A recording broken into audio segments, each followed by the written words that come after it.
नमस्कार दोस्तों, स्वागत है आपका मेरे चैनल कॉमिक्स लाइफ में। शुरू करते हैं मनोज कॉमिक्स की एक और मज़ेदार कॉमिक्स, सांप और सपेरा। सांप और सपेरा, लेखक आशीष चटर्जी, चित्रांकन दिलीप कदम, हरीश चंद्र चौहान। डॉक्टर नागेश को तरह तरह के विषैले सांप एकत्रित करने का शौक था, इसलिए अक्सर सपेरों का उनकी कोठी में तांता लगा रहता था। देखिए डॉक्टर साहब, यह है हिंदुस्तानी शंखचूर कोबरा, बहुत जहरीला है साहब। गुड। डॉक्टर नागेश सांपों के बदले सपेरों को मुंह मांगी कीमत अदा करते थे।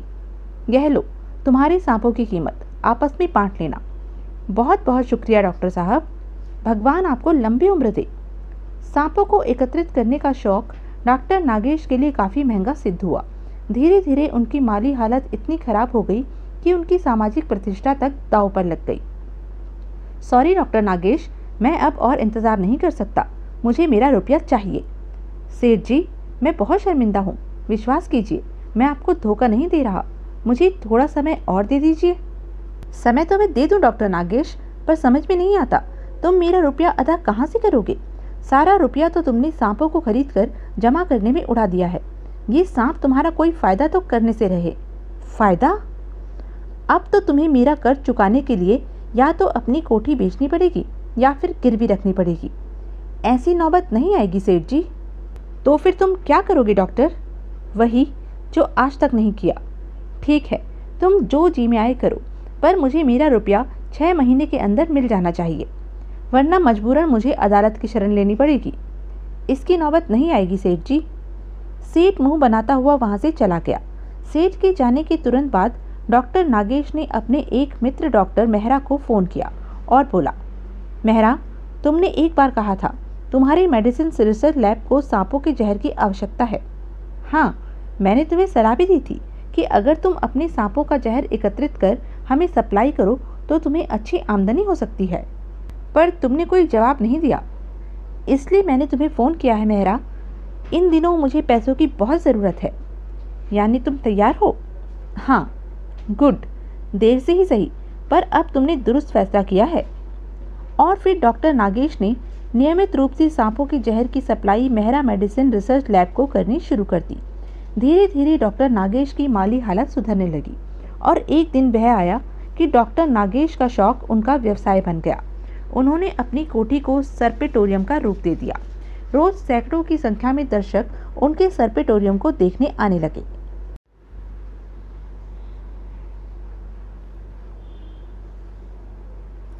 डॉक्टर नागेश गाइड के रूप में दर्शकों को सांपों की किस्मों और उनकी विशेषताओं के बारे में बताते थे।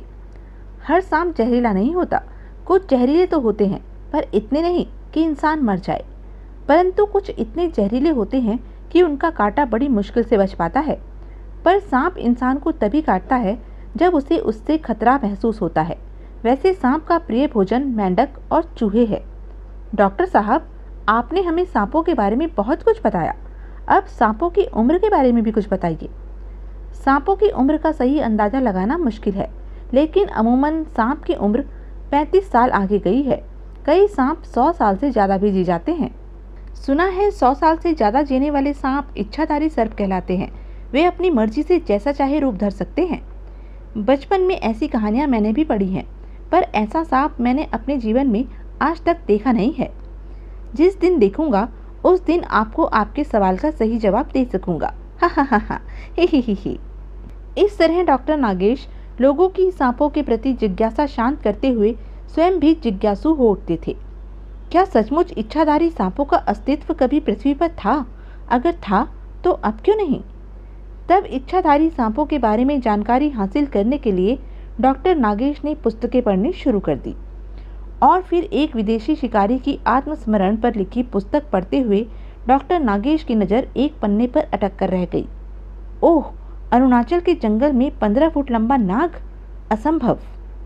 लेकिन पुस्तक में छपा विवरण पढ़ने के बाद कर्नल रॉबर्ट की कथनानुसार उन्होंने उस नाग को 10 साल पहले अपनी आंखों से देखा था।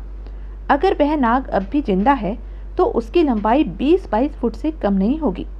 आहा, वह नाग अगर मेरे सर्पेटोरियम में आ जाए तो जनता उसे देखने के लिए उमड़ पड़ेगी और उसके विष की मुझे मुंह मांगी कीमत मिलेगी। तब अगले ही दिन डॉक्टर नागेश अपने असिस्टेंट डॉक्टर सोम को बुलाकर नाग के बारे में विस्तार से बताने की बात बोले। सुना है अरुणाचल की आदिवासी जाति के लोग सांपों को पकड़ने में माहिर होते हैं। तुम वहाँ के कुशल सपेरों से संबंध स्थापित करो और रुपयों की परवाह कतई मत करना।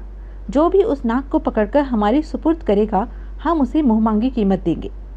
जैसी आपकी आज्ञा सर, मैं आज ही रवाना हो जाता हूँ। और डॉक्टर सोम उसी दिन विमान द्वारा रवाना हो गए।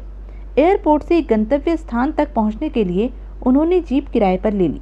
जब वे आदिवासियों के कबीले में पहुँचे तो रात हो चुकी थी। हा हा हा हा, रात हो चुकी है साहब। आदिवासी खा पीकर मस्त हैं। इस समय कोई आपकी बात नहीं सुनेगा। शायद तुम ठीक कह रहे हो सुमेर सिंह, पर रात गुजारने के लिए ठहरने की फिक्र आप न करें। मैं अभी कबीले के सरदार से बात करके आता हूँ। लेकिन कबीले के सरदार को तुम कैसे जानते हो? मैंने आपको बताया ना साहब, मैं पर्यटकों और शिकारियों को अक्सर यहाँ लाता रहता हूँ। मेरे कारण कबीले वालों की अच्छी खासी आमदनी हो जाती है, इसलिए कबीले का सरदार मुझे बहुत मानता है। ओह, फिर तो तुम मेरे लिए बहुत काम के आदमी निकले। आप फिक्र मत करो साहब, मेरे रहते यहाँ आपको कोई तकलीफ नहीं होगी। इतना कह सुमेर सिंह चला गया। थोड़ी ही देर बाद वह लौटा तो उसका चेहरा खिला हुआ था। साहब, काम हो गया, आप आइए मेरे साथ। गुड, चलो। फिर डॉक्टर सोम ने जीप में रखा अपना ब्रीफकेस उठाया और सुमेर सिंह के साथ चल पड़ा। अकेले आदमी को कबीले वाले रुकने की इजाज़त नहीं देते, पर सरदार मेरी बात कैसे टाल सकता था? वह अपने ही घर में आपके ठहरने और खाने पीने की व्यवस्था करने को राजी हो गया। यह तो बहुत अच्छा हुआ सुमेर सिंह। कुछ ही देर बाद वो रहा सरदार का झोपड़ा। जब वे निकट पहुँचे, आओ शहरी बाबू, आज की रात आप हमारे मेहमान हैं। बहुत बहुत मेहरबानी सरदार। यहाँ आपको कोई तकलीफ नहीं होगी, पर यह पहला मौका है जब कोई परदेसी अकेला हमारे कबीले में आया है। दरअसल मैं जिस काम से यहाँ आया हूँ उसमें बाहरी आदमियों की नहीं, बल्कि मुझे यहीं के लोगों की सहायता की ज़रूरत है। ओह, कितने आदमियों की ज़रूरत पड़ेगी आपको? आप जितने कहेंगे उतने आदमी मिलेंगे आपको। बस थोड़ा पैसा जितना मांगोगे हम देंगे, पर काम होना चाहिए। एक 20-22 फुट के नाग को पकड़ना है। क्या? हमें पता चला है जंगल के दक्षिण में फैली पर्वतमालाओं के पीछे मैदानी हिस्से में एक ऐसा नाग वर्षों पहले देखा गया था। मैं उसी नाग को पकड़कर ले जाने के लिए आया हूँ, इसलिए मुझे सांप पकड़ने में पारंगत आदमियों की ज़रूरत है। भूल जाइए उस नाग को साहब। उस नाग को पकड़ना तो दूर, इस कबीले का कोई आदमी उस इलाके में जाने को भी तैयार नहीं होगा। लेकिन क्यों? हम मुँह मांगा रुपया देंगे। रुपयों का क्या होगा जब जान ही नहीं रहेगी? मैं तो कहता हूँ साहब, आप भी उस नाग का ख्याल अपने दिल से निकाल दें। वह नाग नहीं, शैतान की आत्मा है, क्योंकि सांप की लंबाई कभी इतनी नहीं होती। तभी तो हम उसे पकड़ने के लिए मुँह मांगी कीमत देने को तैयार हैं। हम प्रकृति के उस चमत्कार को सारी दुनिया के सामने पेश करेंगे। प्रकृति के उस चमत्कार को बस में करने का ख्याल मन से निकाल दीजिए साहब, वरना तबाह हो जाएंगे। आज से कई साल पहले एक अंग्रेज शिकारी हमारे कुछ आदमियों को पहाड़ी के उस पार ले गया था, लेकिन अकेला ही लौट आया। लौटकर उसने जो कुछ बताया, उसे जानने के बाद हमारे कबीले के किसी आदमी ने उस तरफ जाने का साहस नहीं किया। जो कुछ उस शिकारी कर्नल रॉबर्ट ने आप लोगों को बताया, वह मैं भी जानता हूँ, पर मैं जिस काम से आया हूँ उसे पूरा करके ही लौटूंगा। फिर तो आपकी मदद ओझा मंगलू ही कर सकता है। ओझा मंगलू कौन? सपेरों की दूसरी बस्ती में रहता है। जहरीले से जहरीले और खतरनाक से खतरनाक सांप को पकड़ने में उसका जवाब नहीं। तंत्र मंत्र के जरिए वह सांपों को अपने वश में कर लेता है, पर अब वह काफ़ी बूढ़ा हो चुका है, लेकिन बड़ा लालची है। हो सकता है लालच देने पर वह आपका काम करने को राजी हो जाए। फिर तो मैं कल सुबह ही उससे मिलूंगा। मैं ले चलूंगा आपको उसके पास। गुड। तत्पश्चात डॉक्टर सोम सरदार के साथ भोजन कर सो गया, परंतु फिस, बचाओ, फिस, आह। और फिर ओह, यहाँ तो कोई नहीं है। लगता है सरदार की बातों का मेरे दिमाग पर भी असर हो गया है। हा हा हा हा। डॉक्टर सोम ने अपने दिल को समझाने की बहुत कोशिश की, लेकिन फिर भी वे रात भर करवटें बदलते रहे। सुबह होते ही वह सरदार से विदा ले उन्हें बख्शिश दे सुमेर सिंह के साथ ओझा मंगलू से मिलने निकल पड़े। साहब, सारी रात मैं सो नहीं सका। क्यों? बुरे बुरे ख्याल दिल में आते रहे, बड़ा डर लग रहा था। मैं तुम्हें क्या बताऊं, मेरा भी यही हाल था भाई। परंतु प्रकट में डॉक्टर सोम कुछ नहीं बोले। लगभग 1 घंटे के सफ़र के बाद ओझा से कहो, बहुत दूर से परदेसी बाबू उससे मिलने आए हैं। क्या काम है? बाबा अब किसी से नहीं मिलते, जाओ, चले जाओ, बहुत ज़रूरी काम है, साहब काफ़ी इनाम देंगे। तो यह थी अब तक की कहानी। आगे की कहानी जानने के लिए बने रहें मेरे साथ। और हाँ, मेरे चैनल को लाइक, शेयर और सब्सक्राइब करना ना भूलें। धन्यवाद।